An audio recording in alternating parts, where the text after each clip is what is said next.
Hey guys, welcome back to a brand new video. In today's video, we are going to be taking a look at the Michigan maps that were passed last week. And yeah, we're going to hop right into it because there's a lot to unpack here.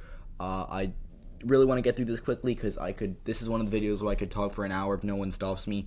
So we're just going to get right into it with this video. Again, they released their maps last week, and I would have made a video as soon as I saw it had I been home, but I was not home and I did not get home till yesterday night. So what that means is that I really couldn't update you too much on the news unless you follow me on Twitter, which if you do, good for you, because it is quality content on Twitter, I assure you. No, just kidding. But seriously, I apologize for not making this video sooner, but here we go. So if you missed it, we get to be late together. If not, I will hopefully give you a review of this map and answer questions you may have. And if you have more questions, comment. You can even DM me on Twitter. Of the social medias I have, I'm generally the most active on Twitter. Feel free to message me there. You can also email me any questions you have about this map. I might not respond to your emails too quickly, though, because I don't check my channel email too much. But any questions, I'll be able to answer you, assuming you ask me. So, the Michigan Redistricting Commission, I should say, passed a map, I think on the 28th, that is going to be their new congressional map. So, actually, before I say anything, I want to give a massive shout out to the Michigan Redistricting Commission, specifically Anthony Eade, who was on that commission, and they did, I think, a fantastic job. I would call Michigan's commission the gold standard of commissions because, they had Republicans, they had Democrats, and they came together and they created a quite fair map that I really, really like and that I really hope we see replicated in other states. Maybe not this cycle, but hopefully 2030. So, yeah. Now, to take a look at this map, they did a nice job of keeping these, nice and compact.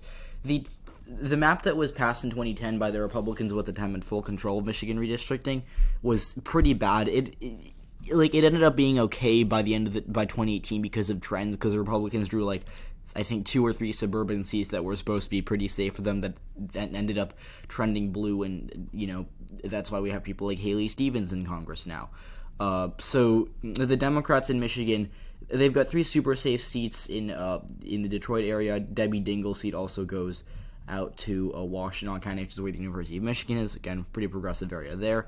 The Republicans have 4 safe seats. They've got Wahlberg's seat, Molinar's seat, Bergman's seat, and then McLean's seat. And so they're going to hold these, the Democrats are guaranteed 3, Republicans are guaranteed 4.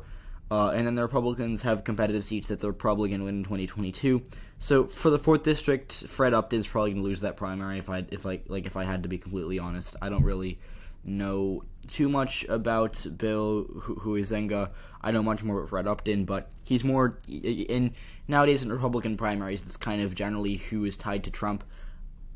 Trump's endorsement isn't everything, but if Trump endorses you as a Republican, you're probably going to win the primary. 9 times out of 10, I'd say, and I do not think Trump's going to endorse Fred Upton because Fred Upton's, one of the more moderate members of Congress. I think he voted to impeach to impeach Trump in last January, I should say, because it's now 2022. But yeah, if I had to guess, it'd probably be Huizenga if he runs against Upton in this district. Would probably win the primary. I don't really know yet. But no matter who runs, it's going to be a likely Republican seat. I have it rated as a likely Republican. And by the way, you can go on Twitter and see my house ratings if you'd like to see my ratings fully. But yeah, the seat is going to stay Republican 2022 in all likelihood, as is that 10th Congressional District. Again, the seat is an open seat. There's not really an incumbent here, but in this district, it's an R+6 district, meaning that if I had to guess, Biden probably lost it by about 2 or 3, maybe a point or so. It was probably pretty close, yeah, so to take a look at our next districts that are going to be competitive, we've got the 11th district, which it'll be interesting to see what happens there. So the 15th district, the 11th, not the 15th, is actually, that's no such thing anymore because Michigan only has 13 districts now. But the 11th district is Andy Levin and Haley Stevens. I think there was some news about this. I think Haley Stevens is going to be the Democratic nominee in this race. I could be wrong. You should probably look that up because I did not confirm that. But I think it's going to be Haley Stevens running as a Democrat here in this 11th district. Again, this is a pretty safe seat. Like, I know it's light blue, which could be pretty misleading, but it's a seat that's D plus 15. I think Biden won by like 19, so I'd be very, very surprised if it flipped, to be honest with you. So yeah, this seat's pretty much safe. If I'm being honest, I'll have it as likely D because it could get like a 9.1 for Democrats or whatever if it gets interesting, but it's gonna be a Democratic hold. So you've got these 6 seats for Republicans are pretty safe, and you've got these 4 for Democrats. But the remaining 3, and here's the catch, because you'd think, if there are 6 seats that are probably going to vote Republican, between 22, 4 probably going to vote Democrat, you'd think the Republicans have the edge. But the thing is, the Democrats in all 3 of these seats, I think you make an argument for them being favored. So first in the 7th district, I think, which is the most likely to go Democrat, I think I have this one as lean Democrat. Look, Elissa Slotkin is a really strong incumbent. Like, she, I think, was the biggest overperformer for a Democrat in Michigan in 2020, and she's in an R+4 seat, but this is still a seat that Joe Biden won in 2020. Like, I know it says R+4, but this is still a Biden seat, and, like, again, it's still, like, trending blue, if that makes sense, because, like, it takes Lansing, and it takes these Democratic suburbs that are kind of in the western portion of Oakland County, and then puts them in a district with Lansing, and then goes up to the more conservative regions up here. Then kind of Saginaw County is over here, but it's kind of a mix of these voters that are more moderate to conservative voters that are going to start to vote Democrat because of trends. Which, long story short, this district's trending blue.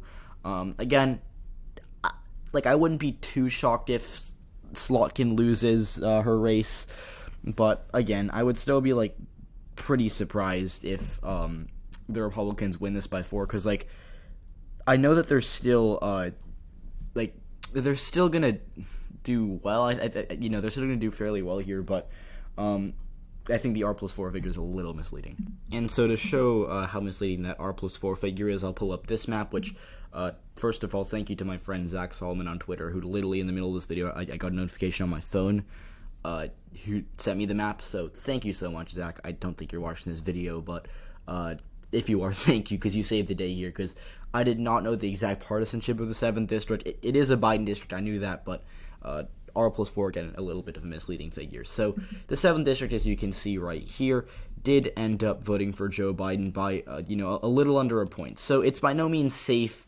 Again, I think my lean Democrat rating is still, quite ambitious. It's one of my, this is, I think, a seat that I'm very, very bullish on the Democrats on, when in a year I'm otherwise very kind of bearish on them, if that makes sense. So it's mostly because I think Elissa Slotkin's a really big overperformer, and if she's in a Biden seat, I would have her favored, by an amount substantial enough to warrant a lean to likely rating for this race. So yeah, the 7th district is really competitive, and it is likely going to be close, but I think Slotkin has the edge. So the 8th district is a little less competitive. It's still quite competitive here, as you can see, voted for Biden by about 2%.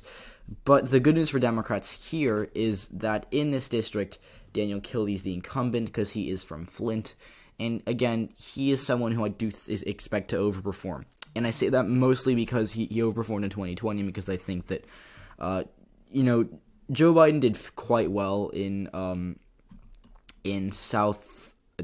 southeast Michigan and, the central part of Michigan.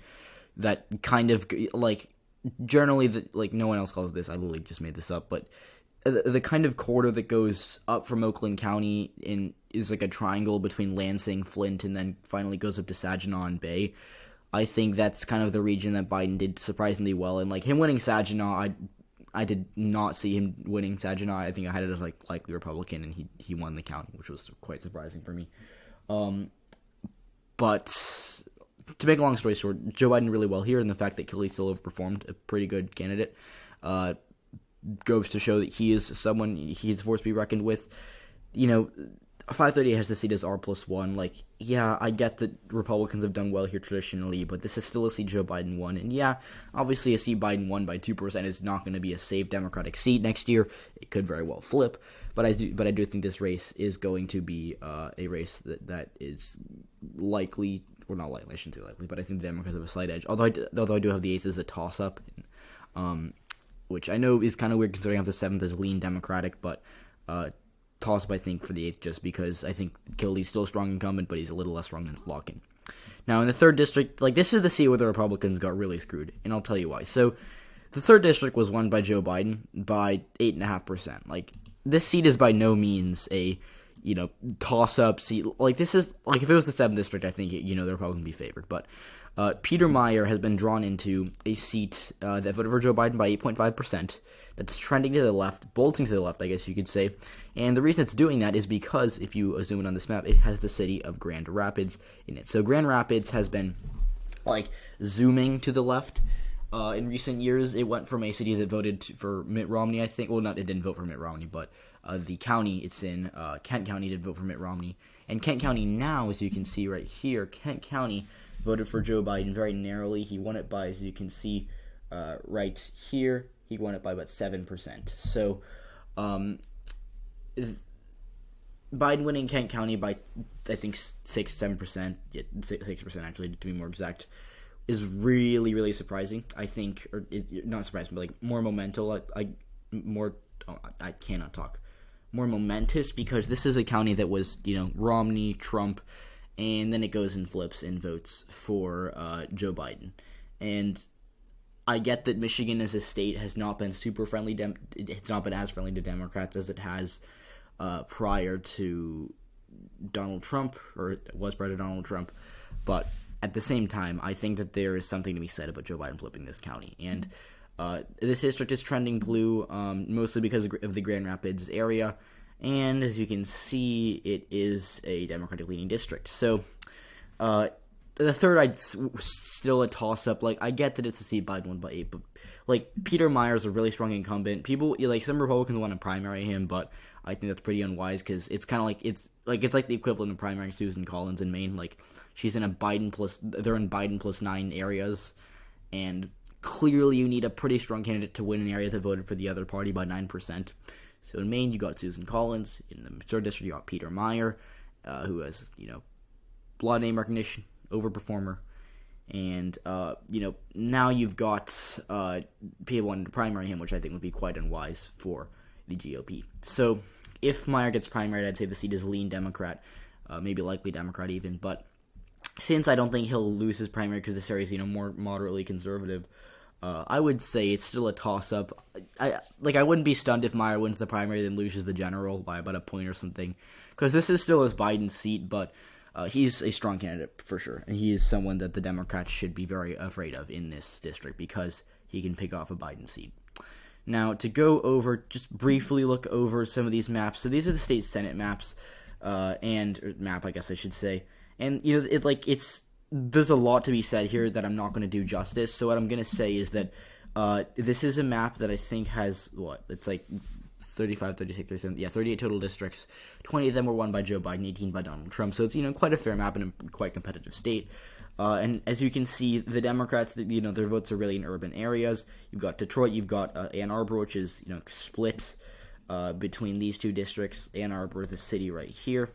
You can see split between these two districts. And, I think city splitting is generally not great, but you kind of had to do that because, if you pack it into one district, you're kind of, diluting the votes of these, I guess, students at UMich and just people in the city of Ann Arbor, which is not great.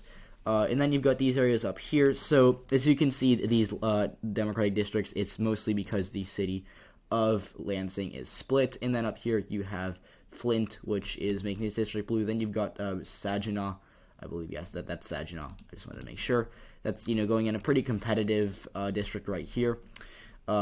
You've got Kalamazoo making this district blue. Ooh, I rhymed. I could be a rapper. Just kidding. That would be really embarrassing. Then you have Grand Rapids being split. You've got most of it in here in this district. Then you've got more competitive north up here in that district. This district's light red because I think it goes from, I forget the name of the city. I'll cheat. I'll pull on the city. But it goes from Muskegon all the way up to I forgot the name of that city. It starts with an L. I know it. Oh, Grand Traverse. My bad. Whatever. Okay, you know what? I know that 9 times out of 10. Please don't talk about that. But Southern Grand Traverse all the way down to Muskegon makes for a pretty competitive district. The Upper Peninsula is weirdly kind of semi-democratic. It's not democratic, but it has some democratic areas like Marquette up here that make it light red as opposed to dark red. And then the more competitive Republican districts are districts like this over here, which this district is basically just the outer parts of wonderful, I'm forgetting the name, Macomb County. I swear if I forgot that county, I'd be very upset with myself.